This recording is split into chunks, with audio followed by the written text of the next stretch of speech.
When the Culling 2 launched, it simply wasn't a good game and quite frankly was a blatant cash grab in my personal opinion. At $25, it was overpriced for what you got. It was pretty much a combination of PUBG, H1Z1, and a bit of Radical Heights thrown together, but it was lesser than all of those games combined. It just simply was not a good title, and Xaviant quite frankly knew that. Josh Van Velde, the director of operations at Xaviant, uploaded a YouTube video explaining what happened with the Culling 2 and also offering an apology, on top of also saying that the game would be pulled from storefronts entirely, all of that work for nothing, and instead would be giving refunds to those who ended up purchasing the game. But that wasn't the only announcement within this video. Instead, the entire team is going to be going back to work on the original Culling. The base foundation of the game is going to be the original 2016 build. However, the October 2017 build is going to be what the team uses to base their further development on. Of course, that is in combination with fan feedback and also community support, and so it's going to be kind of like a group effort if Xaviant does follow through on what they are saying they're going to do with the Culling.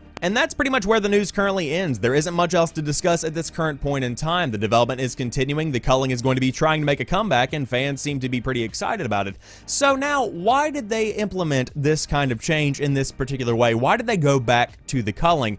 And that's where my hypothesis comes into play. I introduced this earlier in the week on an episode of Caffeinate, and of course this is not founded or rooted in any fact. You can't prove that this is happening, but it's something that I feel could be a very smart yet manipulative marketing tactic. Put yourselves in the shoes of the guys over there at Xaviant. You have developed the Culling, a game that was well received whenever it first came out, but simply, as many games do, fell off over time. Fortnite has risen to popularity, PUBG is still very popular today, Islands of Nine, Battle Royale, and other games like it are beginning to roll out and kind of stretch out the Battle Royale genre, because I do consider it to be a genre, and then you have big games like Battlefield and Call of Duty getting in on the game later on this fall. And so in a meeting and meetings that they're having around the offices, you might be saying, where can we go? How can we bring people back to the Culling? How can we get people back into our ecosystem? How can we get people to stop playing Fortnite and PUBG and get them to come play the Culling? And quite frankly, it's very difficult to do that in 2018, because once people get fixated on one specific thing, like Fortnite for instance,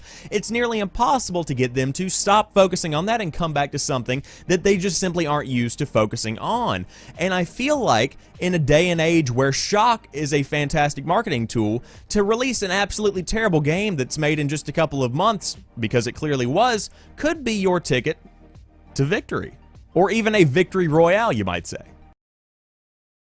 I mean, think of it. It is July of 2018 and I'm talking to you about the Culling.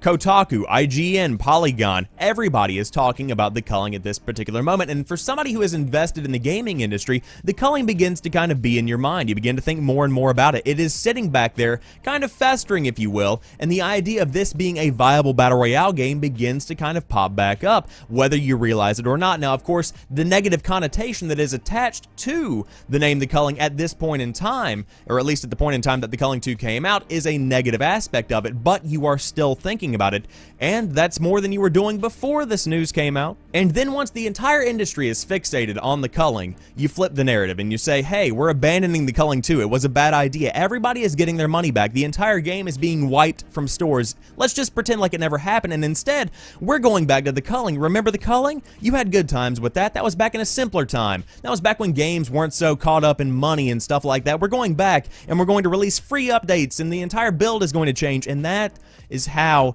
you use the market to your advantage in 2018. Social media is a very dangerous tool, yet a powerful one, because you can use a certain aspect of a situation to shed a negative or a positive light on one thing or another. It's a very manipulative kind of market, but when it comes down to it, what's happened with Xaviant this week, whether intentional or not, is simply good marketing, and that's what it comes down to. With the consideration of the fact that the Culling is going free to play, I might as well even jump in and give it a shot. I was never going to play the Culling, but here I am thinking about it, wanting to play it, so I feel like I am one of the many people that is going to jump back in or jump in for the first time and give the game a shot. On top of that, there is a niche that still has to be filled on the PlayStation 4 and the Xbox One, where when somebody gets tired of playing Fortnite, they can jump over and play their next go-to Battle Royale game. Of course, right now on the PlayStation, you do have H1Z1, on Xbox you have PUBG, but there is room for a third competitor, and I feel like viably, the Culling could be that competitor. We'll see what happens. And that wraps it up for this episode of On the Topic Of. If you enjoyed it, be sure to drop a like down below and share the video with a friend. I strive, thrive, and live on word of mouth here at youtube.com/SamuelAdamsMedia,